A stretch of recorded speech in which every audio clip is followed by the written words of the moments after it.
was a period in which this country had its greatest growth, in which people streamed to it from all over the world and were able to make a better life for themselves and their children. If you take the automobile industry in particular, since Henry Ford really revolutionized it, it transformed the nature of life in this country.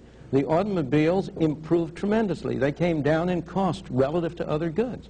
The effect of the kind of regulations you now have has been to make automobiles not more safe, but less safe. Why?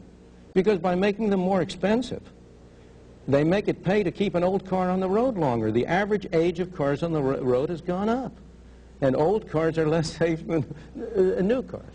By making them more expensive, you've reduced the amount of foreign competition. We have a lot of foreign competition, but you probably know that there are many foreign-made cars that make no attempt to export to the United States because the cost of meeting all the particular regulations and standards make it uneconomic to do so. Well, they certainly haven't discouraged enough to make Detroit happy. Of course, but I don't want to make Detroit happy. That's not my aim. I want to make the citizen happy. I want to make the customer happy. Right. The last thing in the world we want to do is to make Detroit happy. Let's just, if Chrysler folds, now we're left with two automobile companies, and not at all. We're not. And they'll have even more power, and they'll say, "Love it or leave it." Nonsense. Take it or nonsense. If we don't have any tariffs on cars from abroad, if we have free trade, the automobile industry of the world is in competition with Chrysler. Do you think that it was really, and with General Motors and Ford, who offered the greater challenge to General Motors and Ford? Toyota. Toyota and Volkswagen. So where's this nonsense about there'll be only two car companies? Yeah, but I have no objection to there being 100 car companies if the market stands it. But I don't believe you ought to artificially prop up a third company in order to say we got three companies. This is Milton Freedman, professor of economics, the Nobel Prize winner. And just let me step here just a moment. Let me try and see if I can't get somewhere in the next segment. Dr. Friedman is our guest, and we hope you'll join us.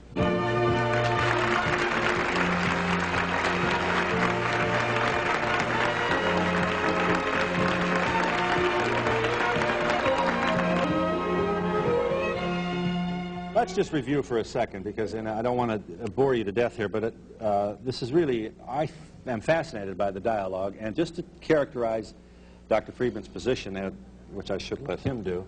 You won't succeed in not going. Just tell me how I'm doing here. Here is a man who feels that definitely there's too much government intervention in everything, and that if we just take Adam Smith's notion of the 19th century and let the laws of supply and demand work without all these bureaucratic rules and regulations, that we would have, you think we can eliminate the gas shortage if we do that? The only reason we have the gas shortage is because it's made in Washington.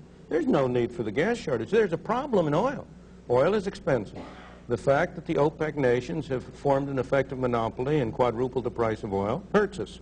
No question. We pay more. But we have multiplied the injury to ourselves by our bad government policies. Here's Japan we were talking about a moment ago. Japan, it's 100% dependent on foreign oil. It has no gas lines. Why? Because it hasn't tried to prevent prices from adjusting things. If the OPEC nations had been hiring our energy regulators as their agents, they couldn't have done a better job. They couldn't have done a better job, but they didn't have to. They got it for free. Mm-hmm. Give me that speech about maximum minimum now. The way to create shortages is to create a maximum price which is below what the free market would have otherwise. Absolutely. All right, so that even though we're appalled at gasoline, which is more than $1 a gallon, your point is to get the government out of this game of regulation is to, you acknowledge, allow the gasoline to go higher. Excuse me. It may make the price at the pump higher, but it'll make the cost to the consumer lower. Who do you suppose is paying the over $10 billion a year budget of the Department of Energy, which amounts to 9 cents a gallon for every gallon of gasoline we consume? Yeah, I saw you. Can you prove that? Of course. 9 cents a gallon for Of course. Are there 20,000 people in the Department of Energy? Yes. 20,000 people. All of them making trouble. All of them paid. Let me give you a very simple example, because it's hard to go on. Here's Canada next door. Why is it there are no gas shortages in Canada, and the price of gasoline in Canada is lower than it is in the United States? Canada's in competition with the world, but it doesn't have the same kind of Department of Energy we did. If we had no price controls, you have to ask where you start. If right now the only thing you did was to eliminate the price controls, the price of gasoline at the pump would go up. Right. If simultaneously you also decontrolled crude oil and eliminated the regulation over the oil industry in this country, the price of oil would go down, because you would unleash the productive potential of the American oil industry.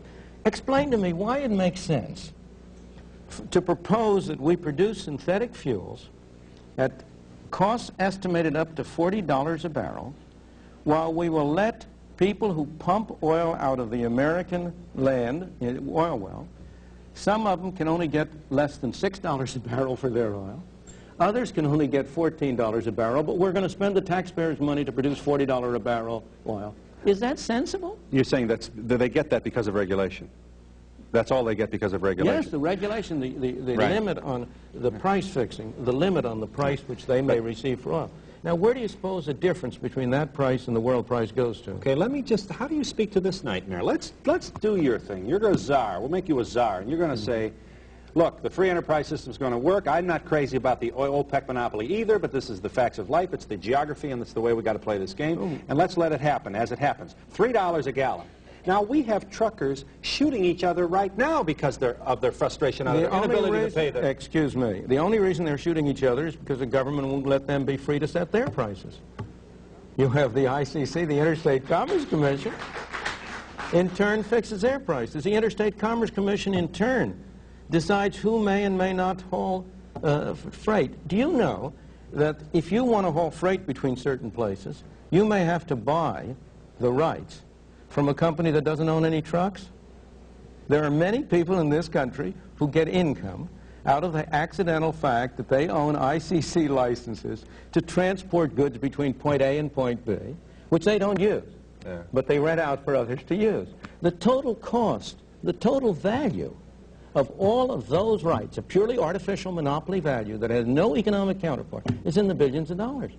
So if you could simultaneously reduce the cost of trucking as well by simply abolishing the Interstate Commerce Commission. You want to do that too? Of course. Now we've got all... But now, wouldn't the result be chaos with trucks coming from all different directions and obviously... Obviously not. No. Why would the result be chaos? Trucks aren't going to come from all different directions and bump. Quite the opposite. I don't mean bump. I mean in the sense that... But I would say... I'm moving into the... Aren't you troubled by multinationals and the size of companies? And that's not what Adam Smith meant. Adam Smith didn't mean for Exxon to have a 60 and 70% profit If you had, first of all, of course I'm troubled by multinationals in the sense that I would rather have a world in which there were a larger number of small companies. The issue is not that. The question is, what are your alternatives and how do you promote such a world? One of the major reasons you have multinationals and large companies now is precisely because of the role which government plays. Here is Chrysler. Get back to it. The chairman of Chrysler is spending full time, has hired a whole group of lobbyists in Washington. He is engaging in a political campaign to get the government to bail him out. Now, is that a productive use of effort? If he weren't doing that, if he isn't bailed out, will the effect be that Chrysler will disappear? Not at all. Most bankrupt companies come back into operation with a new management and a clean financial slate and are more efficient. The fact that Chrysler goes bankrupt doesn't mean that his factories are going to go up in smoke. If they're worth using, they'll be bought by other people to be used. Like GM? And in fact, you'll have a strong... They might be. Doesn't that bother you? As compared with what? As compared to have the government own the factory and produce it? Can Sears buy Kmart too in your Of course. You think so? Sears has been one of the great protectors of the consumer all during its existence. As a matter of fact, you say, can Sears buy Kmart? The way Kmart has been growing, the question is going to be, can Kmart buy Sears? Yeah. All right, but that's an example. Now take that. In other words, you really want the Justice Department out of this too, huh? I mean, you don't have any problem at all with a the most effective antitrust measure you could take in this country would be complete free trade. And the biggies will eat up the little ones? That is not We've true. already seen the demise of them. Excuse me, that has never happened. There have been very careful studies made of what has happened to the concentration of industry in this country over the past 100 years. And except in those areas where government has stepped in, it is not true that the biggies have eaten up the smallies.